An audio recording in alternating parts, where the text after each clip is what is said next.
Thanks for joining us tonight. I'm Angela McCall. A spree of burglaries near one of Boulder's most popular streets has police asking for help. 9 News reporter Colton Chavez joins us from Boulder tonight. Colton, you spoke with one restaurant owner who says the suspects got in using a key. Yeah, it's bizarre when you first hear that, but for Blowfish Sushi right here off Pearl Street Mall, he tells me what the suspects did is they broke into the lockbox, and that's how they were able to get the key. Now, when I spoke with the Boulder Police Department, they tell me that they believe this group of suspects has used that same type of strategy to burglarize 9 other businesses in the area. Pearl Street Mall in Boulder, an area sought out for its shopping and a variety of restaurants, now being targeted by thieves. I'm missing a few things. I used to have a register here. It's a really nice register.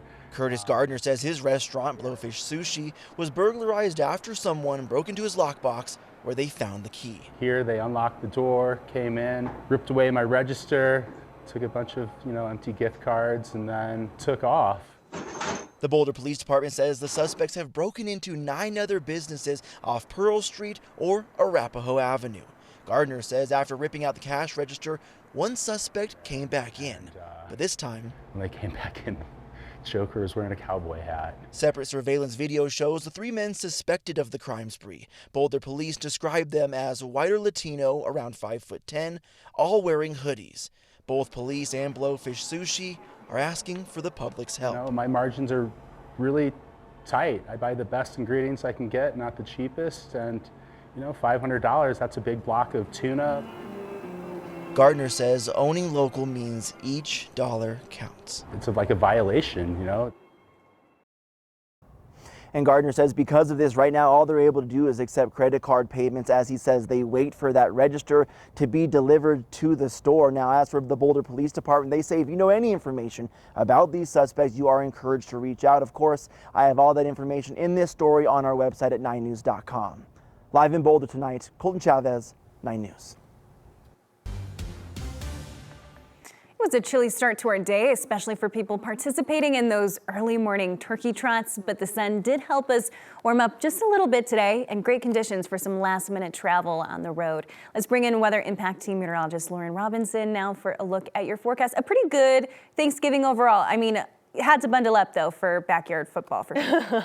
That's right. And when we say warmed up a little bit, we mean just a little bit. We stayed in the 30s all day long. And of course, after the sun is set, those temperatures just dropping right back down. We're expecting another evening with those overnight lows in the teens. So that means late tonight and early tomorrow morning, you want to be prepared for frigid temperatures. Even tomorrow afternoon, we're going to warm up a bit more, but we're going to stay a tad bit below average for this time of year. Right now, we're in the teens and 20s across the Front Range and Eastern Plains, much colder in the high country. We're seeing those temperatures in the single digits and lower teens.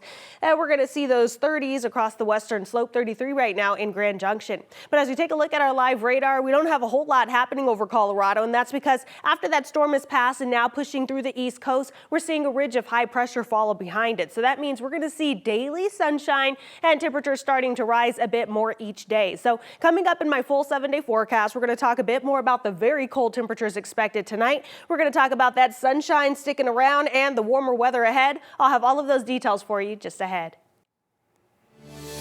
6 people, including 2 children, are hurt after a crash south of Brighton today. It happened in a rural area near East 120th Avenue and Potomac Street just after 3:30. Colorado State Patrol says a Jeep ran a stop sign and hit a Ford Escape. The driver and the passenger in the Jeep were thrown from the car and went to the hospital with possible critical injuries. The driver, passenger, and 2 children in the Ford also went to the hospital. East 120th Avenue closed from Sable Boulevard to Southgate Boulevard. If you have any information about that crash, you can call CSP.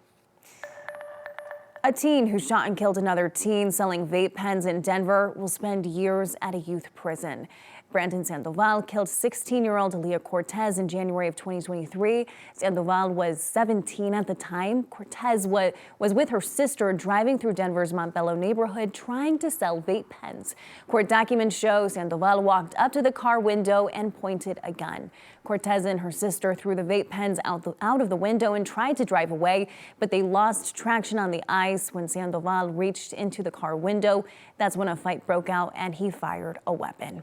He was initially charged as an adult for first-degree murder. In June, he took a plea deal for a single count of second-degree murder. A judge sentenced him this week to 7 years in the youthful offender system. A couple accused of running a scam that targeted older Americans has been indicted by a Colorado grand jury. That couple promised people that they could get rich quick, but ran away with their money instead. Law enforcement says Phil Scolaris, also known as Phil Miller, and his wife Nicole scammed 2 Colorado women out of millions of dollars. The 2 were arrested in Florida back in October. According to a 17-page grand jury indictment, the Scolaris told the victims that they were owners of a gold mine in Africa. Court documents say they stole more than $4 million from the victims between 2020 and 2023. One of those victims was a 71-year-old woman living in Monument at the time. Officials say the scammers target these seniors because they're less likely to recognize potential threats. The longer you are in this world, the more you have to accumulate money and save money. So they are thinking that your pocketbooks are a little bit deeper than a younger person. Right now, the Scolaris are waiting on their next court appearance.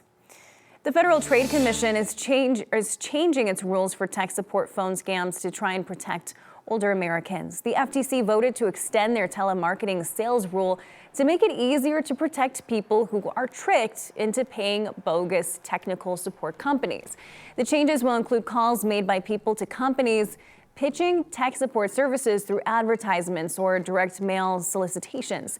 The FTC says older people over the age of 60 were 5 times more likely to be victims of these scams. Last year alone, they collectively reported more than $175 million in losses.